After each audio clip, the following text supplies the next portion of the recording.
as to the charge of murder, we the jury, by unanimous consent, find this defendant guilty. Meagan Jackson, a former body transporter, has been found guilty of killing Gregory Rice, her boyfriend, with the help of Chris Dontell. Both of them were actually charged with murder and conspiracy to murder. However, Chris Dontell pleaded guilty to the charge of conspiracy to murder and aiding in the murder, but however, he wasn't charged with murder. He's facing up to 15 years and 5 years for aiding with the disposal of the body. The jury only took 2 hours to convict Meagan Jackson, and what I'm going to be going through in this video is the recap of day 1 to day 5 of the trial. So if you were not able to follow the trial from day 1, or you just had no time to sit down and watch all of the trial, this video is for you, because we are going to highlight the most important parts of the trial and bring it to you in bite-sized form. So day 1 goes as follows. We heard testimony from Savannah Rice, who is the daughter of Gregory Rice. She had testified to overhearing Chris and Meagan having sex in the house. She didn't really see anything, just overheard it. She also said that she was feeling like Greg was missing because he did not go to pick the kids from school that day. She testified that Meagan was frantic when it was reported that Greg was missing, and that Meagan was more absent from home than usual after the report has come out that he was missing. She also testified that Meagan had screamed at her, saying that she wished what happened to Greg had happened to her. This was during the time that he was missing and his body was yet to be found. Next up, we heard testimonies from Isaiah Perkins and Jeff Hellestein. Isaiah Perkins was the officer that did the welfare check at Gregory Rice's apartment, and he testified to responding to reports of gunshots, and he testified that there was no reports made to him in regards to gunshots, seeing blood in the apartment, or a crime occurring at the scene. Jeff Hellestein handled the missing person report and testified to Meagan reporting Greg missing on the 5th of October 2020, and last time she saw him was 2nd of October 2020. Then we heard the testimony of Officer Paul Johnson. He testified to conducting the interview with Meagan on the 5th of October 2020. He testified to have conducted a search of Greg's apartment, and in this search he found Greg's wallet on the dresser in the bedroom and finding his keys on the couch. He testified to not being told by neighbors that there were gunshots on that day, or found no shell casings at the apartment when the defense was cross-examining him. Then we heard from Keith Yarn, and he was the license plate reader. His testimony was relatively short. He was basically speaking in regards to the accuracy of the license plate machines that would identify license plates as they're going in high speed. On cross, he was asked if he knows what happens to the vehicles after they have been identified by the license plate readers. He says he has no idea, that all they do is basically just read the license plates. Jonathan Kelly was up next with his testimony. He testified that he obtained videos from the surveillance cameras on the 13th of October 2020, and he went back to get more angles and videos on the 14th of October 2020 from Abuelos. He testified that the only reason that they went to go to Abuelos to obtain these cameras is because Gregory Rice's phone had pinged at that location, so they wanted to see why he would be there. Pictures were shown in court, and these pictures were snapshots of the surveillance camera videos. On the 2nd of October 2020, 7:22 p.m. On 2nd of October 2020, 7:22 p.m., Meagan was seen at Abuelos. 7:37 p.m., both Meagan and Chris Dontell were seen at the mall. At 11:10 p.m., Chris Dontell was seen putting a bag into the rear hatch of the van, and this van belonged to Meagan Jackson because she would use it to drive around decedents in her job as a body transporter. At 12:15 a.m., Meagan's van pulls back up and parks up. Chris gets out of the van and pulls the bag from the van. On the 3rd of October 2020, Meagan's van was parked outside the mall, and Chris Dontell's Ford Explorer comes out and enters the passenger seat. He leaves with the van at 1:19 a.m. At 8:15 a.m., Meagan's van returned to the mall car park and parks up. At 8:18 a.m., both Chris Dontell and Meagan's van leaves the parking lot. These times are going to be crucial, as this was the main theory by the state to show that a murder had occurred around this time, and they were exposing the body.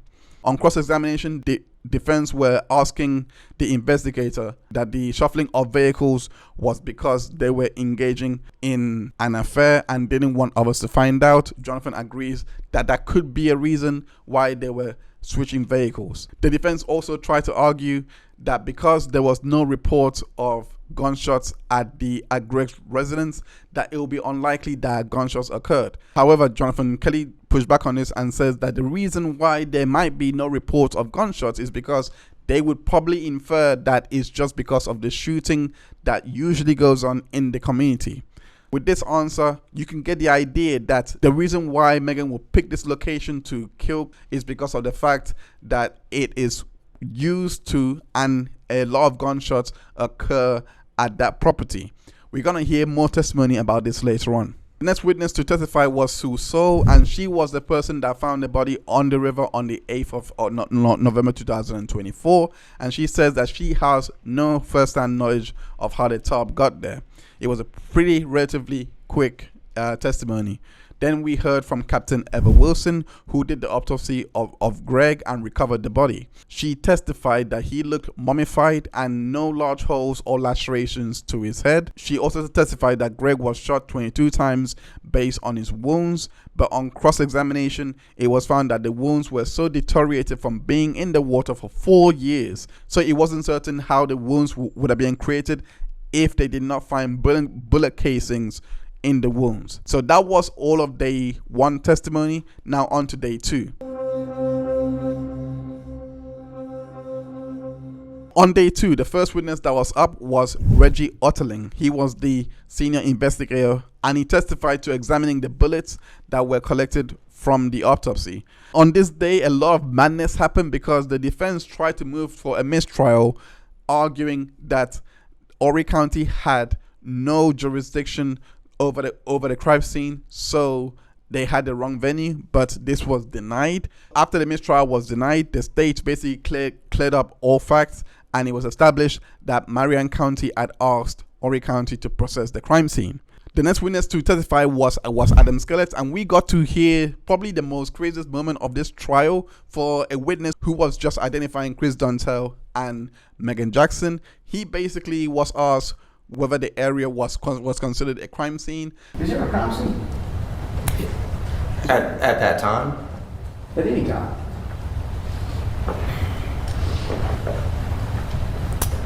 You will never see someone pause this long with that question. Objection, Your Honor. That is wild. So after the whole madness was done, he basically testified that he wasn't aware that Greg was messaging Erica regarding Chris impregnating Meagan. The next witness up was Mark Bonner. Mark Bonner testified to seizing a handgun on the 5th of October 2020 from Meagan's residence, and this was a .22 caliber handgun, just to be exact. He also testified that the defendant had been killed from .22 caliber rounds. On this same day, the defendant moved for a mistrial over a lack of jurisdiction, and this was denied. Next up, Detective Alan Jones testified about the investigation. He was shown photos of the van captured at the mall driving to the preserve where Greg resided. On 2nd of October 2020, it was shown at 6:40 p.m. that a vehicle was seen leaving the preserve after being there for 15 to 20 minutes approximately. They showed photos of both Dontell and Meagan going to the reserve, likely for shooting, per the testimony by Chris Dontell on day 4, which we shall get to. Both Chris Dontell and Meagan Jackson visits the preserve on 29th of September at 1:14 till 1:35, September 30th at 9:58 a.m. till 10:39 a.m. They show photos of the minivan entering the preserve on the 2nd of October at 10 p.m. to 10:06 p.m. On cross-examination, the defense tried to highlight the discrepancy in this in this time window of 10 p.m. to 10:06, and how it was just not possible that a murder could occur in this small window. And they tried to show that there will be blood on the scene if Greg was indeed shot there on the 2nd of October. I also want to highlight something that was interesting to me, because it was never established what date Officer Perkins went for that welfare check. He never really gave the date that he went for that welfare check. It was just that he went for a welfare check and he performed a welfare check. The next person to testify was Thomas Morrison, who was the Preserve Community President in 2020, and he was the person that had the cameras installed in the community. He testified that it's very normal to hear gunshots in the preserve, and people wouldn't complain of the gunshots. This was when he was approached by the defense to highlight that there was no reports of gunshot made on that day, and he pretty much gave a comprehensive breakdown of even how he would be hunting down predators, etc. That it was pretty much normal in that environment, that no one would be complaining of gunshots. The next witness was Chad Smith, and he was the individual that did the testing on the bullets in the lab to try and ascertain the firearm. He testified that it's likely that the firearm used to shoot the bullets was from a Ruger 22 caliber rifle, and that was the potential firearms based on the bullets collected. However, there was no conclusive murder weapon, as no murder weapon was found for this crime. The next witness was Rebecca Phillips, who was the recruiter at Horry Department, and she basically testified that there was no documented forced entry or signs of drug use at Gregory Rice apartment. This was relevant as Chris Dontell and testified that Meagan had told him Greg was abusing her and had been a drug user. No blood was recovered from the house after the hemoglobin test was done on the visit on 16th of October 2020. She also testifies that she had seen the vehicle before, and this was the same van that Meagan used to transport bodies for autopsies, and it would be difficult to collect DNA from it due to contamination, as the bodies had been used for transport. I'm gonna opine a bit here and basically say that this again shows how it was premeditated and deliberate to use this vehicle to transport the body, and you could not identify whether Gregory Rice's body was in the van. Defense tried to suppress this testimony and have the case thrown out by the judge based on the chain of custody defects that they were highlighting in regards to Greg's toothbrush and how it was delivered by someone else, despite the testimony of Rebecca Phillips that she was the one that basically did the transporting.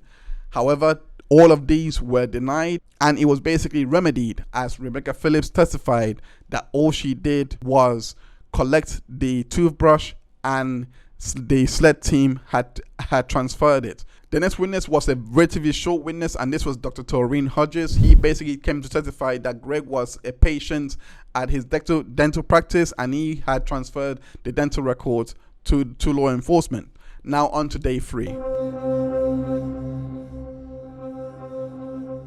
On day 3, we have testimony from Ken Marcus, the digital forensic expert with Cellbrite certifications. He testified that Greg was likely killed at a village in Arrowhead, and both Craig, Chris, and Meagan were at the scene.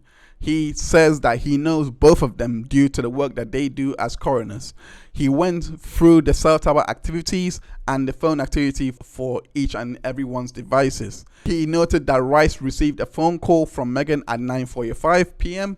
I personally think that this was Meagan basically telling him that they're going to come and see him. Greg's last activity was noted to be at 11:06 p.m. on 2nd of October 2020 at the Wildlife Preservation. Meagan's van was seen returning to the car park mall at 11:08 p.m. Ken Marcus showed the cell phone signal pings of the travel from Greg's house to the Wildlife Preserve. On October 3rd, 2020, at 12:34, she went to Myrtle Beach Funeral Home and returned to the car park the same day. On October 3rd, 2020 at 3 p.m., they showed the purchase history of Chris Dontell and the items he purchased. He received a phone call at 2:46 p.m. from Meagan whilst at the store. The connections with both Meagan and Chris at 11:27 and 11:58 were signifying that they were together. After a relatively long cross where the phone activity was basically attacked, saying that there is no way to tell if someone was dead or not from the phone activity, the experts agreed that there's no way. However, on redirect, this was cleared up, and basically he says is even though they can't tell if somebody was dead from just phone activity, it's just highly unusual and abnormal for a phone last activity to be at a certain time when they have been active before. The next witness was Susan Presnell, and she was examining the body of Greg. She testifies that maggots can hinder the results of the autopsy, as Greg's body was filled with maggots, and testified to retrieving 5 bullets from the body. Death was declared as homicide with multiple gunshots, which is death by the hand of another. She testified on cross that she didn't attempt to give a time of death due to how long the body was in the water. The next witness was relatively short. He goes by the name of Dr. Wolf Bushin. I have probably butchered that name. I'm sorry. But he basically was testifying about how he used Greg's teeth to identify Greg. The next witness up was Erica Dontell, the wife of Chris Dontell. She basically testified that Meagan had told her that Greg was abusive to her, but she saw no signs of abuse. Says that on 27th of September 2020, she received messages from an anonymous website saying Meagan and Chris were having an affair. She testified that the messages said Chris had gotten someone pregnant. She immediately asked, "Where did you get the number from?" And she confronted Chris in regards to these messages. She testifies that Meagan had told her Greg had a drug problem and would go on binges, but there was no definite sign of this. This is giving the idea, because we are also going to hear soon from the testimony of Chris Dontell, that Meagan was basically painting Chris to be an abuser and a drug user. And we just don't know if that was true and if Meagan was a liar. On the cross-examination of Erica Dontell, they were basically asking questions in regards to the affair. Nothing really fruitful came from it. So now we're gonna move on to the testimony of Chris Dontell, who is the husband of Erica Dontell and the lover of Meagan Jackson. He basically says that he's testifying in the hope of receiving less time after his guilty plea deal for aiding the murder. He testified that he lied to law enforcement to protect his job and said had he told the truth, she would have killed him. He said he was afraid of her as he watched her kill the father of a child. He testified that they had a sexual relationship, which he initially had turned down, but then after she continued to keep making advances at him, he eventually gave in. He also testified that Meagan had told him that Greg Rice was abusive to her and abusing drugs, but he didn't see any evidence or signs of this. He testifies that the children spoke very highly of Greg and wishes that his own children would speak as highly of him as Greg's kids speak highly of Greg. He testifies that he was with his wife Erica Dontell when she was receiving the anonymous texts from the anonymous website about him getting someone pregnant, and Meagan had told him that the person that was sending these text messages was Greg Rice. He testifies that before Greg was killed, they were in the car, and she said that Greg was mad at her, that she took the kids and showed him a text saying, "You had a storm coming." He said that Greg was trying to take the kids from her and have them be in his custody. He testified also that he went to the wildlife preserve a lot for shooting, and he drove the Under Odyssey.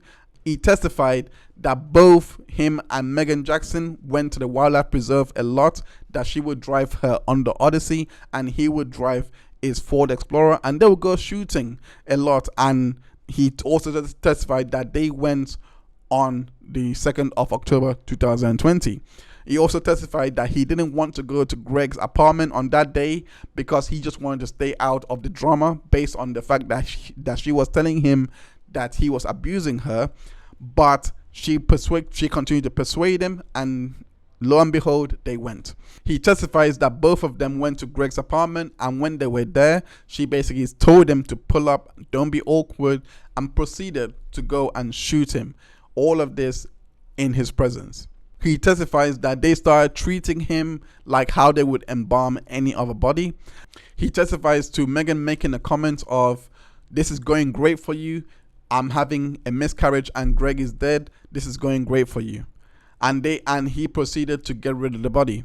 He testified that he decided to tell the truth once assurances was made that his family was safe. On cross-examination, there was a lot of tantrum by the defense lawyers, basically saying that he broke the commandment in the Bible and he swore on the Bible, and he was basically having adultery with his wife and he broke the commandments, and how he was a bad person. The defense tried to introduce evidence of him saying he had not seen Meagan shoot Greg to the investigator, and tried to introduce the transcripts, but was denied. This part was really unclear what they're trying to do. It wasn't really clear even when I was watching, because I personally think that things like that would come in. It's either it didn't exist, and judging by the defense stunts, I don't think it exists, and maybe they're trying to mislead the jury by using an earlier confession, because he did say that he lied to the investigators before, and when Chris had asked for clarity of this,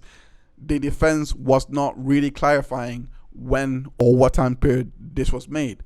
But they abandoned that line of questioning, and the only probable good part for the defense from this testimony was establishing that Meagan was not with Chris when he took the body to the river, and that he took the body alone to the morgue. So that was day 3 done. It was explosive. Day 4 was pretty much tamed, and this was the last day where evidence was presented, as day 5 was for closing statements. For day 4, we heard testimony from Benjamin Wells, who is the digital forensic scientist who done the extraction of messages. He basically showed text messages that was extracted, and he basically explained that the text-free site was a site that can be used to send messages anonymously, and he also showed pictures embedded in the Notes app. He basically showed messages that were sent from the site at 3:35 p.m. on 27th of September 2020 about Chris getting someone pregnant, and another text identifying Meagan as the girl that was pregnant received at 5:45. Erica also texts Chris at 3:40 the same day, saying that they need to move quickly as it's an emergency. They showed the process in which there was an account creation on the anonymous website on 27th of September 2020 and accessed at 9:27 a.m. This was all on Meagan's device. There were pictures found of Meagan sending to Erica saying proof that Chris is having an affair with Meagan. Text messages with the intention to harm Greg was also found on Meagan's device. She texts Chris saying that Greg is pissed at her on the 28th of September at 9:14. On cross-examination, the defense asked if the expert was aware that Erica and Chris hired an IT professional to figure out where the messages came from. He said he wasn't aware. My personal thoughts on this is that Meagan should have taken a stand and testify. I find it very strange that you have a window of 10 o'clock to 10:06. Apparently, when this murder occurred, you also have the fact that there was no blood on the scene, but you have all those facts going for you, and yet you did not testify to at least give yourself a chance, based on the fact that you have someone else testifying and saying he's guilty of this crime because he watched you do it. You couldn't go up there and basically defend yourself and say, no, I didn't do it. This case was probably the best case to say that you should take the stand at this point if you really believe that you're innocent, because that's what she pleaded to. But when you have that much overwhelming evidence, you should go on the stand. I personally thought that the state's proven its case, no doubt whatsoever. Chris Dontell was probably the worst witness against Meagan, and yeah, I think that she should have at least tried to testify and show that she is innocent of all this. But alas, what can you do? If you're guilty, you're guilty. Thank you so much for watching this video. I appreciate you for watching this far. Thank you so much for tuning in. Make sure that you like and share this video. Don't forget to subscribe for more videos that we have coming out. You should also check out the coverage that we did in regards to the Karen Read trial. This video here discusses how Hank Brennan of the Commonwealth destroyed the case for themselves when Dr. Rentschler was on the stand. Make sure you go check it out. I'll see you on the next video. Thank you so much for tuning in to Catch Up Court TV. Catch up with us. I'll see you on the next video. Bye for now.